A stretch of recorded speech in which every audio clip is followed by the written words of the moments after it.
Hey, welcome to the We're Better Together podcast. I'm Ian Stevenson. And I'm Daniel Arduña. We come from different backgrounds, but we're working together. So our goal is to help you navigate being better together in the various sectors of your life by bringing you a once-a-month interview and some stimulating thoughts on the weeks in between. We hope this podcast keeps you tracking on building something better together, whether it's your marriage, your family, your workplace. We want to serve you. So here's today's episode. We are excited about the content that we have today. We're going to be looking at city movements. And I know for myself, as someone that has moved into a city specifically to be a part of what's going on there, I definitely resonate with this. But Ian, for you, I know that you've got some deep resonating with what it is that you do in the city that you and I live in. And so for you, would you just take an opportunity from your heart and just the heart that you carry for this, introduce our guest today and who it is that we'll be talking to? Oh man, we get to talk to a guy I've been getting to know for the past few years. His name is Jeff Phishney, and he runs an organization called Love Our Cities. He's going to tell you all about it here in a minute, but this guy's helped over 90 cities kind of figure out how to work better together, how to stimulate a citywide service day. And from that comes more ongoing service all throughout the year. And this guy's got a heart and a passion for it. So I think you're all going to really enjoy hearing from Jeff and learning from him about what it takes to help people work better together. So with no more waiting, we want to welcome into our broadcast studio Jeff Phishney. So let's welcome Jeff. Hey, Jeff. Hey, good to see you, man. Greetings. How we doing, Jeff? Good to be here. I'm hanging. How about you guys? Good. Yeah, we're doing good, man. We're excited to talk with you today, bro. Awesome. Likewise. I feel the same. Yeah, it's been so great getting to know you over the past few years and just seeing the different ways that you've helped other cities fight for unity. I just love your energy and enthusiasm that you bring, to all that you do. So can you tell us real quickly, just tell the audience real quickly about yourself and Love Our Cities? Yeah. So name is Jeff Pishney. Live in Modesto, California, kind of extended Bay Area, Central Valley, a little below Sacramento, a little above Fresno in that area. Got a pretty amazing family, man, with my wife. I got 3 young kids that are kicking my butt right now at home, but I love them like crazy still. It was it's 13 years ago when we were in the depth of the recession here in Modesto, all the house foreclosures, and the morale here was just horrible. It's just in the toilet here. And, we decided to, my family and I were like, well, instead of complaining about it like everyone else was doing, and as, legitimately so, a lot of people were losing a lot of, their homes and everything. We said, hey, let's do something about it. So we started to, get some people together to volunteer at a local park, and more people came, and then we said, hey, well, let's dream bigger, let's get more projects together here. And then more people came, and all of a sudden Love Modesto was born. We called it Love Modesto rather than, people were calling it Modesto Sucks before. We said, let's call it Love Modesto. And then, other cities started to show up in the nearby area, and then it has taken off these last, 13 years now, to, helping cities all over to love their city, to see the good in it, and recognize the challenges and do something about the challenges, not complaining on social media like so many people do. No matter what city they're from, you got your complainers, you got your 10% who hate their city no matter what. But I believe you also got your 10% of the people who love their city no matter what. The challenge is this 80% in between. How do we inspire that 80% to see the good in their city and to do something about the challenges? So that's what we've been trying to do over these years.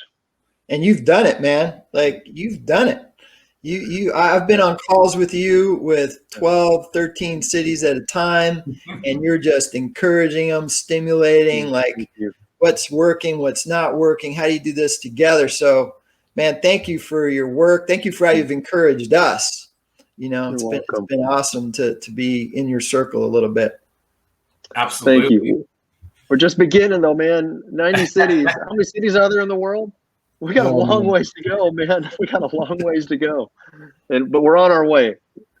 Well, and Jeff, within that, I mean, I heard a little bit of the why in there, the Modesto Sucks to Love Modesto, but if you could give us a little bit more, why is it that you decided to focus on creating unity in cities in this way? Be honest with you, it's the only answer. It's the only answer to our cities. There's so much isolationism. There's so many people that work in these silos, and what we've seen is no one gets better when we work in silos. I mean, individually, you might get better for the short term, but as a whole, the city doesn't get better. And, if I help you and you help me, we both get better. When we champion each other, we both get better as a city. And so being unified, and we can't unify on everything. I mean, there's some things we can debate and divide and all that, but there's so many things that I believe that people in our city agree upon, so many more things that we agree upon than we disagree upon. So let's focus on the things that we agree upon and let's unify. And that's what I've seen over these years, man. We have the most far right people, the far left people, all different faiths and all different backgrounds can come together on volunteerism, on bettering their community. And so I think, that's what drives me, is seeing that kind of unity that comes together and see the effectiveness, the results that can happen when we do unify like that.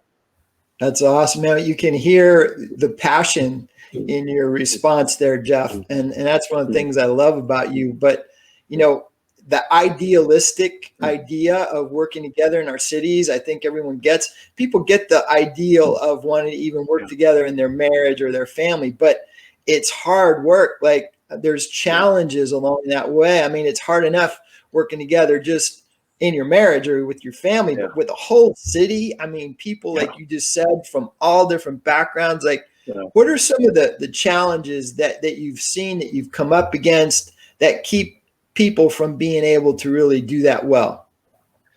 Yeah. We started out, working with churches. And, I feel like in every city, it seems like there's one big church that doesn't want to play with others, that they got their own resources, and not also it's big businesses and big nonprofits. I mean, it's whatever sometimes it's the government too.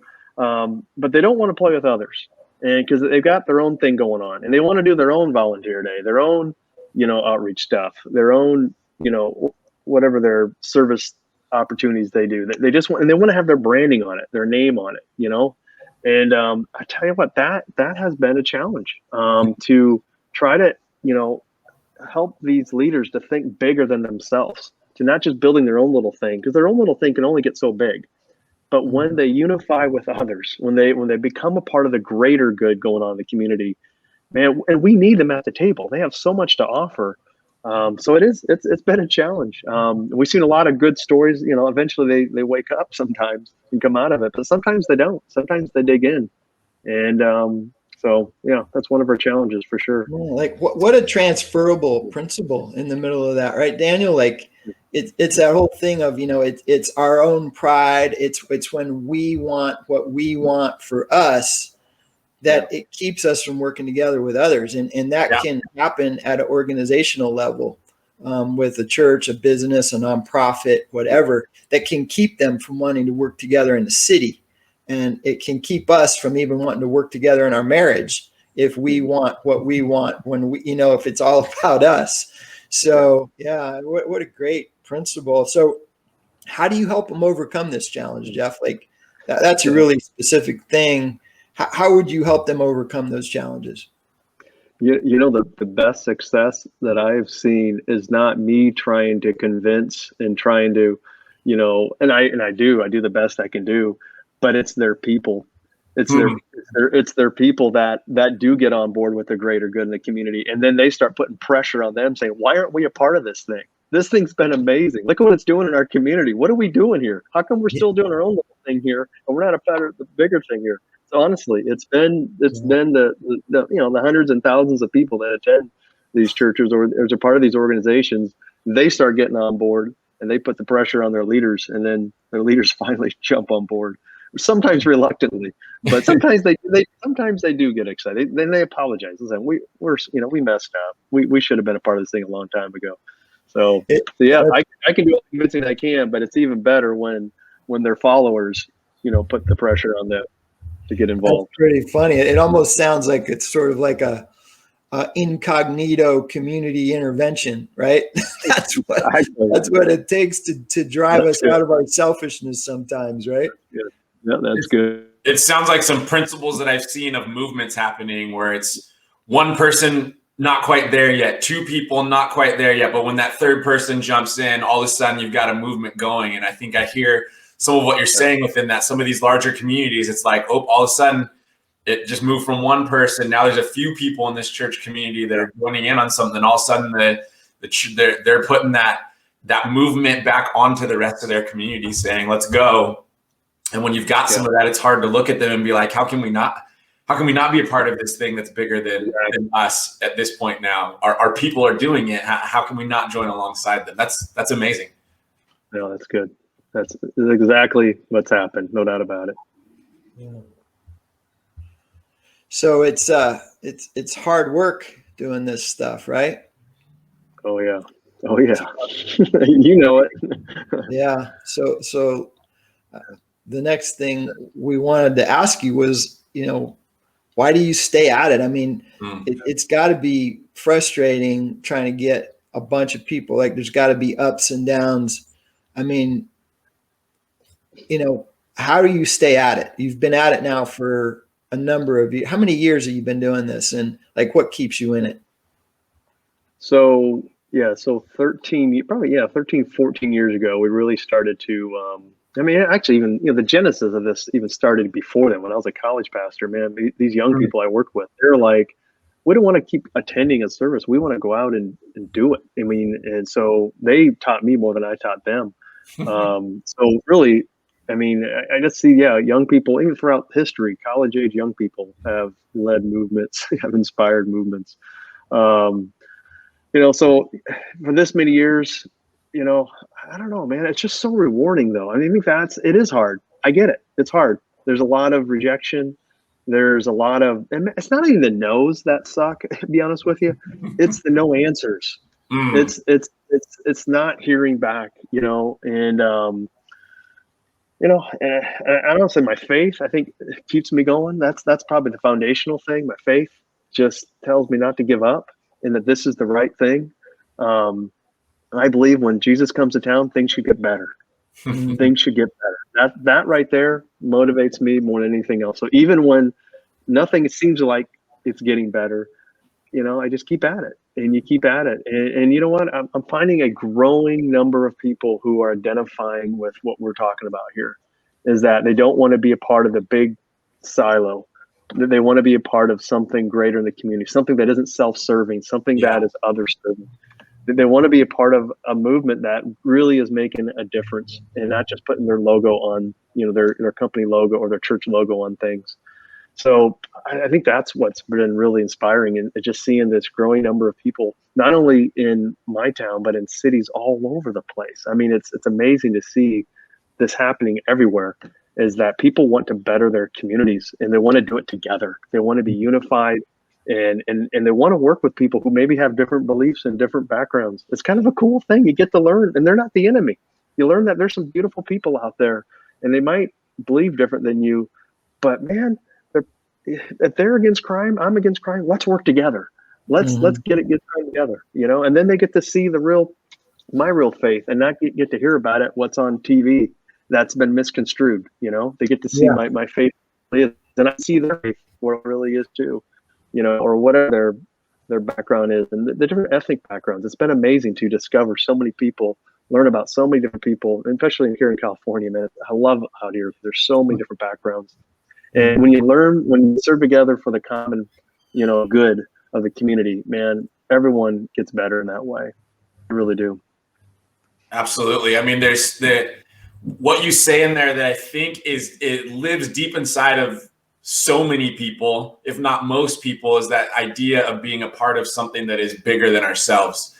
And I feel like what you're saying, once that gets unlocked, there's so much passion that can raise up. There is so much unity that can come around that. It's just about trying to unlock that sense of being a part of something bigger coming out of you. But so beautiful when it happens is a lot of what I just heard you saying within what continues to drive you and what you see. This last year obviously has been incredibly challenging for all of us, and I just think even politically, just seeing our country, it's been so difficult to see this divide that's happened in our country. This last October 3rd, we had our volunteer day. We had all the COVID safe, everything, but we could do some things. We did a lot of outside projects, beautification. The coolest picture I saw was this guy with his Joe Biden t-shirt on, Biden for president t-shirt on, next to a guy with this red hat and this Trump t-shirt on. And they're out there pulling weeds and beautifying this garden together and talking together. And you know what? They realize they're so different in their politics, but by beautifying this local park, they were together. And as I talk with them, like, they got to know each other. They realized each other weren't the enemies, and maybe they had a different view on how things should go. But when you're together in relationship like that, I mean, it overcomes so much of the division that's out there. And I think that's what I love what I do in this passion for unity within a city is when you can be together and get to know each other in relation and work together on a project that you can both agree upon. It breaks down all that division junk that gets in the way here. And so we're not seeing that happen in our country. Everyone's behind their computers. So many people are fighting and debating and all that. And if we could just get together, volunteering and working together, in our cities for the things that we agree upon, man, things are going to get better. And I believe that's what's happening. And especially coming out of this pandemic, man, I'm super hopeful. I'm super hopeful that we can engage our communities full on again, like we were before. Yeah. So Jeff, as you've been doing all this work for these years, like, what would be some key principles that you've learned that you think can carry over and everyone should keep in mind as they try to create more collaboration, more unity in their various contexts? What would be some principles that you'd love to drop and share with our audience to kind of encourage them down that road and in whatever context they're working in?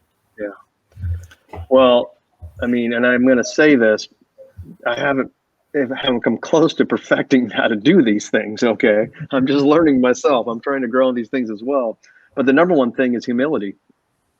I mean, humility. When we approach our community, when we approach our marriage, when we approach our family, our business or our church or whatever, environment you're in, if you approach it with arrogance, you're not going to get anywhere. You're not going to win people over. You might, for the short term, inspire a few people, but you're not going to have a big difference. You're just not going to. But if you come with this learning attitude and come into a community and say, what can we do to help? What can we don't know. We want to come alongside you. We're not here because sometimes we can come in and see a neighborhood and say, man, that really needs to get cleaned up. And then we go clean it up. But what was the point if the neighborhood's not behind it, and you're coming in parachuting in thinking, you don't know all the answers. I think if we come humbly, and I think a lot of people with leadership gifts, they struggle with humility, and me being one of them. So I think humility is the first place to start. Yeah. And I really believe that. The second thing I think of is, the power of a neutral convener, in any community is just huge. The power of a neutral convener can be one who can champion others, and not be just about themselves. Every community needs a neutral convener who can bring together all different people, all different, backgrounds, beliefs, and all that together for that common good. If you don't have a neutral convener, then people are suspicious. They don't want to go to your church facility if you're going to hold some unity event because it's at your church facility or whatever. You got to have a neutral place in town and a neutral person or a neutral team of people that can bring all different backgrounds together. And that neutrality can promote unity. That neutrality can promote and should promote, champion all the good that is happening in the community. And so, those are just a couple things that really stand out to me. I've got more, but humility and the power of neutral convener is just huge. That's so good. So good. Yeah. Jeff, I'd love to draw from your well a little bit more just because I feel like we have another minute or two before I got to ask this last question. But I saw in another interview of yours, maybe from years past, just learning about the things that you would not do again. And I was reading about how you would not have low expectations for project leaders, how you would not have low expectations if you were to do it again for business involvement. But just to draw from your well a little bit more in that realm, like even in that realm, what have you learned in terms of like setting expectations and how you've seen that play out? Well, that is good. I mean, if you dream small, you'll get small. You know, if you dream big, you'll get big. If you expect little, you'll get little. If you expect a lot, you get a lot. You know, I really believe that the challenge in our, you know, again, if it's in our marriages, if it's in our community or whatever it is we don't dream and plan big enough. You know, and it's really on the leaders. Sometimes I think we say, oh, our cities, man, our people are in our town, they're not engaged, they're not involved. Well, why aren't our people in our cities engaged and involved? Look in the mirror. It's because of leadership. I hate to say it because I know it's true, is that if I don't have my neighbors, if they're not out there volunteering, if they're not out there taking care of our neighborhood, well, I can blame them for it. Or a true leader, though, goes, if you really are a leader, if you're going to be leading then, you know? And so, and I think if we're leading well, people will follow. If we make it easy for people to sign up, to get involved, to get engaged, people will do it. I've seen it over these 13 years. I've seen it. But if we make it hard, if we make it confusing, and if we don't inspire very well, and if we guilt people rather than inspiring people, people aren't going to get involved. But if we do it right, if we cast a great vision, a big vision, let's really. Like Modesto, man, we are one of the worst cities. We were on all these worst cities lists 13 years ago. I mean, literally every worst cities list we were on. We're the car theft capital of the world. We're the meth capital. I mean, we had all this horrible, stories that were being told about our city. And so we said, hey, from the beginning, let's make this one of the great turnaround stories in American history. Man, let's become one of the best cities. And we're not there yet, okay?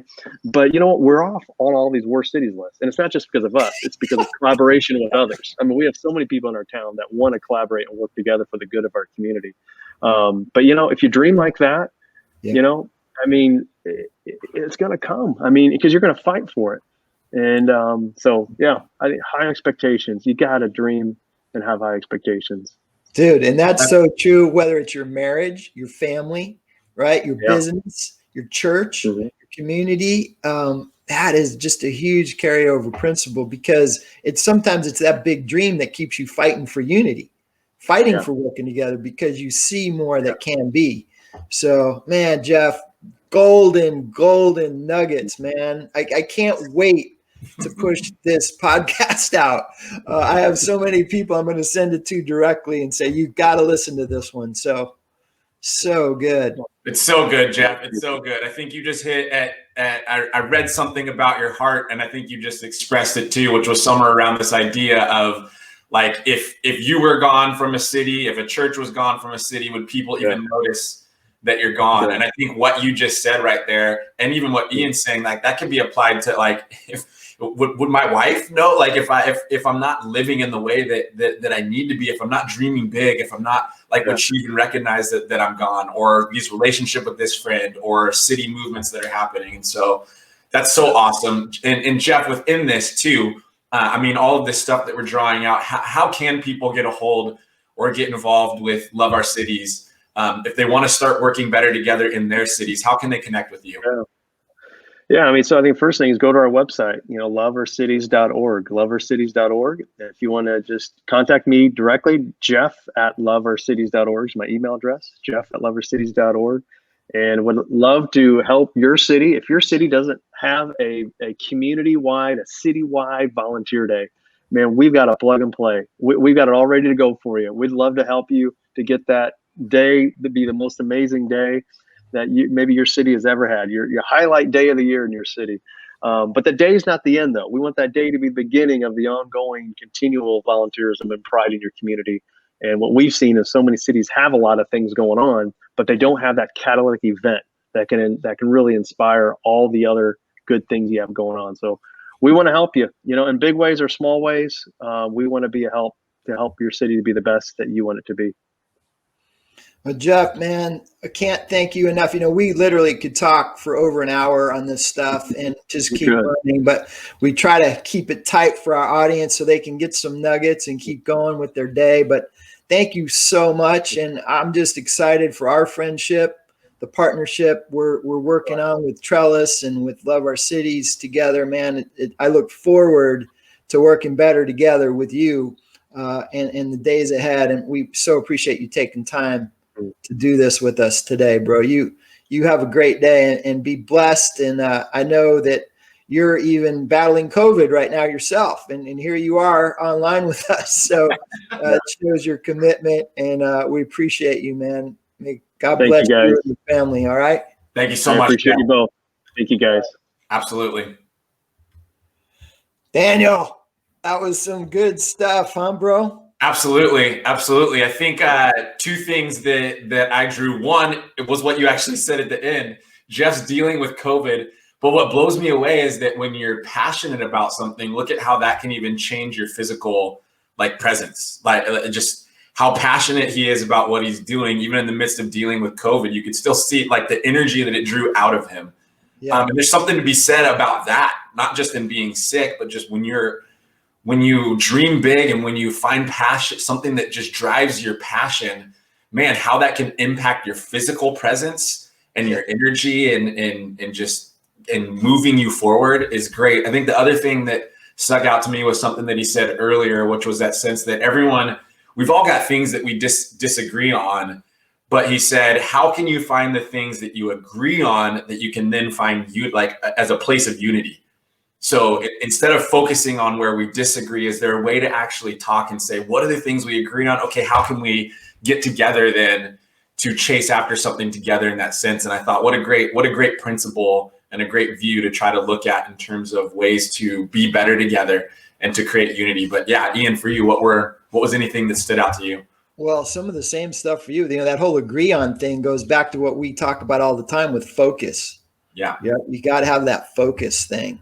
So Jeff's done a great job of making that clear in their organization. And I loved his humility piece, and I loved the dream big piece. Yeah.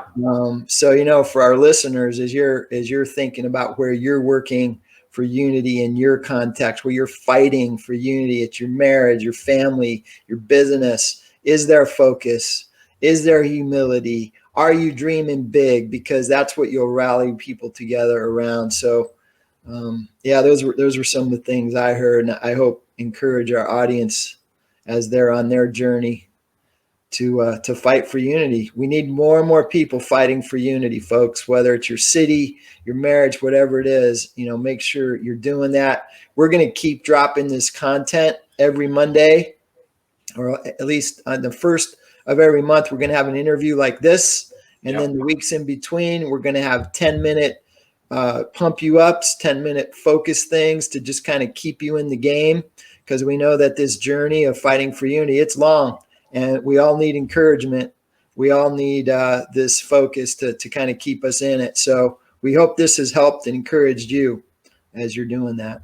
Yeah, and we would just leave you by encouraging you from what we drew out of this today, and anything that you drew. I think the three things that we would just encourage you as you walk away today in pursuing unity in your own sectors: humility, find those things that you can agree on with the people in that community, and dream big.